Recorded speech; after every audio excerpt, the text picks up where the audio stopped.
वीर हमीर द्वारा मुंजा बालेचा को मारना। ठीक है, अलाउद्दीन खिलजी के आक्रमण के बाद रावल रतन सिंह वीरगति को प्राप्त हुए, तब राज परिवार के सदस्य व सामंत राणा अजय सिंह जख्मी हालत में बच निकले। इस समय मेवाड़ के वास्तविक उत्तराधिकारी वीर हमीर सिंह राणा अजय सिंह के भतीजे उनवा गांव में अपनी माता के साथ गुप्त रूप से रह रहे थे। राणा अजय सिंह ने वीर हमीर को अपने पास बुला लिया। बीमारी के कारण राणा अजय सिंह दिन प्रतिदिन कमजोर होते जा रहे थे। अजय सिंह ने खिलजियों से बचाव की खातिर इस वक्त केलवाड़ा को अपना निवास स्थान बना रखा था।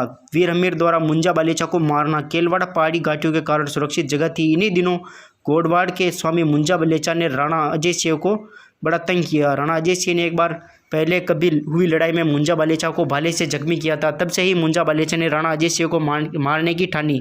राणा ने अपने पुत्रों सज्जन सिंह व क्षेम सिंह को भेजा पर कामयाबी न मिली। उदयपुर के भुवाना गांव के महलों को लोग मुंजा बालेचा का महल बताते हैं। वीर हमीर ने राणा से कहा कि आप मुझे आज्ञा दे, उसका सिर आपके चरणों में रख दूंगा। ऐसा साहस भरे वचनों को सुनकर राणा अजय सिंह ने आज्ञा दे दी।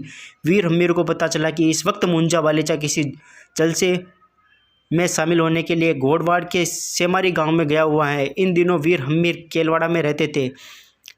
इस समय उनकी उम्र लगभग 13-14 वर्ष की थी, लेकिन शरीर से बहुत मजबूत व दिलेर थे। वीर हमीर ने एक सैनिक टुकड़ी लेकर प्रस्थान किया।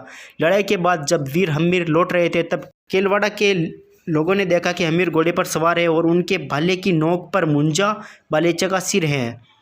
राणा अजय सिंह ने मुंजा बालेचा के रक्त से अपने भतीजे वीर हमीर का तिलक किया और कहा कि आज से मेवाड़ आपका हुआ। इससे अजय सिंह के पुत्र सज्जन सिंह व क्षेम सिंह नाराज होकर मेवाड़ से बाहर चले गए। इन दोनों के वंशज सितारा कोल्हापुर, सावंतवाड़ी, तंजावर, नागपुर में है। सज्जन सिंह जी महाराष्ट्र में ग्रामेश्वर के पास वेरूल चले गए। वहीं 1428 ईस्वी के ऋषि श्रृंगी के शिलालेख से ज्ञात होता है कि महाराणा हमीर ने पहाड़ी भीलों को परास्त किया। इसके बाद ये भील महाराणा के सहयोगी बन गए।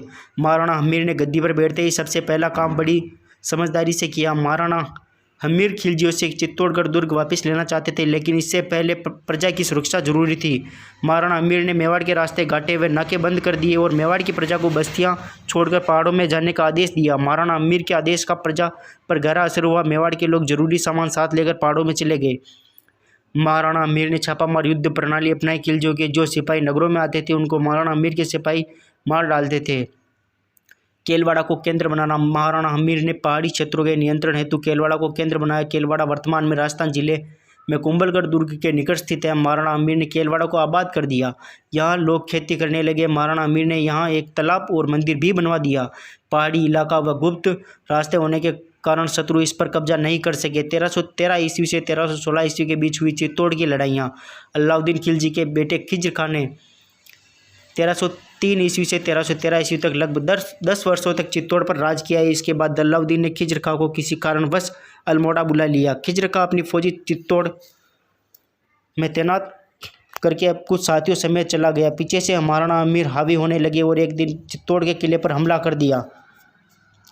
तारीख फरिश्ता में लिखा है कि सुल्तान अलाउद्दीन ने अपने बेटे खिज्र खां को अल्मोड़ा बुला लिया, जिस वजह से खिज्र का बादशाही फौज चित्तौड़ के किले में ही छोड़कर अपने बाकी साथियों समेत चला गया। पीछे से चित्तौड़ के राजपूत हावी हुए और एक दिन उन्होंने बादशाही मुलाजिमों को हाथ और गर्दन बांधकर किले से गिरा दिया और किले पर कब्जा कर लिया। इस तरह बुरी खबरें आती गई और सुल्तान अलाउद्दीन गुस्से में आकर अपनी ही मांस काटने लगा। इस तरह गुस्से और दर्द के कारण सुल्तान की बीमारी बढ़ती गई और उसका इंतकाल हुआ। इस मामले में मलिक काफूर पर भी जहर देने का शक किया जाता है। फरिश्ता का यह कथन असत्य है कि मेवाड़ वालों ने खिलजियों को हराकर चित्तौड़ पर कब्जा कर लिया। वास्तव में महाराणा हमीर ने आक्रमण किया अवश्य था, परंतु इसमें उनकी विजय नहीं हुई थी।